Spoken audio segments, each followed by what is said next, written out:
Oh, Hillbilly Joe here, y'all. Hey, guess what? I'm going to teach you something about you're living in the urban environment, living in the city life, or you find yourself in a situation you can't get yourself out of, okay? Here, I'm going to show you something. It doesn't matter. I told you about these things you can use on your everyday life, right?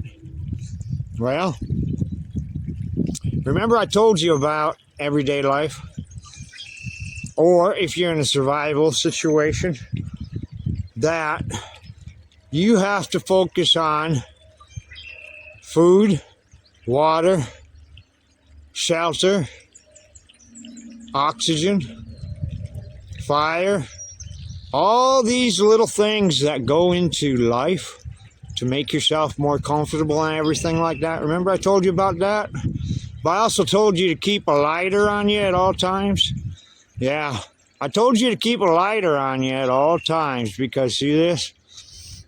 This lighter that you see right here, that will either create a fire for you right away, or you got to rub some sticks together or some other way to find out how to build fire. But you want instant fire. So carry that light around with you, okay? But remember I told you about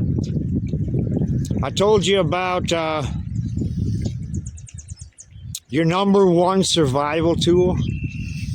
Your number one survival tool, y'all.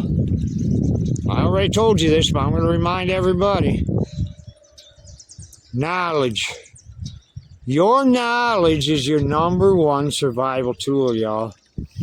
Your number one survival tool is what you learn and study, y'all, while you're trying to survive in an emergency situation or everyday life.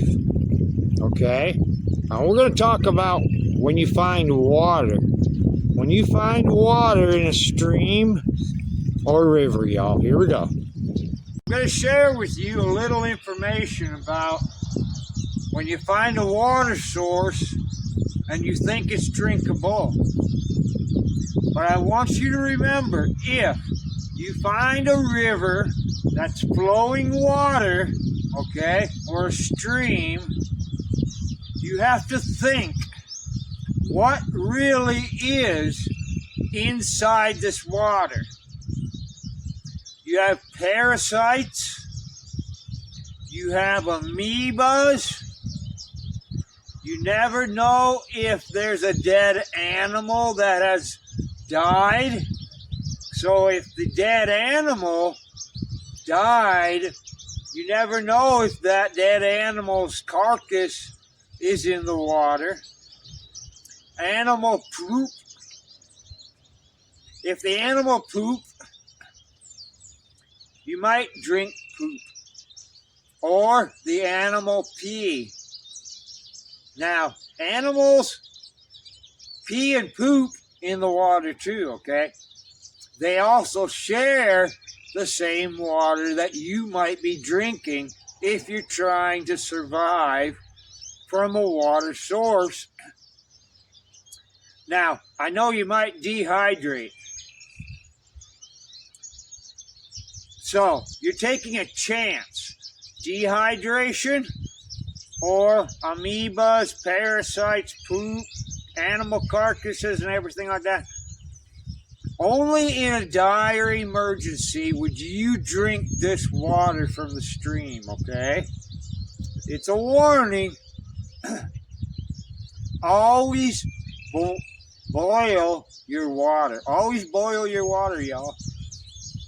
If you don't boil the water, you might get parasites and amoebas, but you still got poop, pee, and dead carcasses from animals. So you're always taking a chance if you're drinking from a stream that is not filtered water, y'all. Okay, old Hillbilly Joe, think about it. If you're going to drink from this water, parasites, amoebas, dead animals, poop and pee in this water, okay? Poop, pee, insecticides. People spray fertilizer inside this water. Now, for a food source, you might think that the fish or the snails or the clams or the crabs, all these different foods that you might find in this river here, if you do not cook your food, okay, if you do not cook that food, you might have parasites and amoebas. And then when you eat the fish, the clam, the crab, or whatever from the water, if it's not cooked, the parasites or amoebas might enter your bloodstream or inside your stomach. They will not die when you eat the parasite or amoebas. Then they're going to lay eggs, and then you're going to get sick, y'all, okay? So think about it.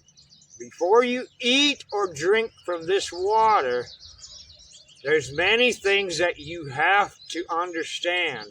And the biggest thing is, if it's an emergency that you need water or food in a survival situation, always try to filter it the best you can, and always boil the water and cook your food, like the fish, crabs, clams, mussels, any food that you might find in here that might be edible needs to be cooked, okay?